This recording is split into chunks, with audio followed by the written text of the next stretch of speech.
Hello বন্ধুরা, তোমরা সবাই কেমন আছো? আশা করি তোমরা সবাই ভালো আছো। কালকে আমরা গেছিলাম ভৈরব মন্দির পূজা করতে। আর এই যে দেখো, বাবা এখানে থাকেন, চারিপাশে জঙ্গল আর মাঝখানে বাবা। এটা ওনার মন্দির। এই যে দেখো, পূজা পাশা স্টার্ট হয়ে গেছিলো। আমরা যেতে যেতেই ঠাকুরমশাই পুজো করছিলেন। দেখুন, এই যে এটা হচ্ছে আমাদের ভৈরব বাবা, খুব জাগ্রত বাবা। এখানে আমাদের বাৎসরিক পূজা হয়, প্রতি বছরই আমরা এখানে যাই পুজো করতে। আর এই যে এখন যে জায়গাটায় ঠাকুরমশাই পুজো করছেন, যে ঠাকুরটাকে, এই ঠাকুরটা আমরা ছোটোর থেকে দেখে এসেছি। এই ঠাকুরটা একদম ছোট ছিল, এটা আস্তে আস্তে করে বেড়ে বেড়ে বেড়ে বেড়ে এত বড় হয়েছে। এই যে দুটো এখানে আছে, এই দুটোই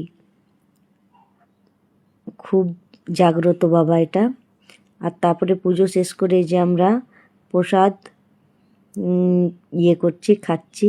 এখানে ঠাকুরের এখানে খিচুড়ি প্রসাদ হয়, সবাই মিলে আমরা এই যে এখন প্রসাদ খাচ্ছি।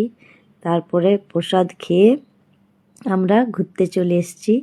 দেখো কি সুন্দর জায়গা। আমি এখানে বসে অনেকক্ষণ জলে বসে ফটো ভিডিও শ্যুট করলাম, খুব ভালো লাগলো। আর এই যে দেখলে ঝর্ণাটা, মানে এটা ঝর্ণা বলা যায় না, এটা ড্যামের থেকে জলটা চলে আসছে। আসার পথে এই যে মার্কেট পেলাম, এখান থেকে মিষ্টি কিনে বাড়ি ফিরে আসলাম।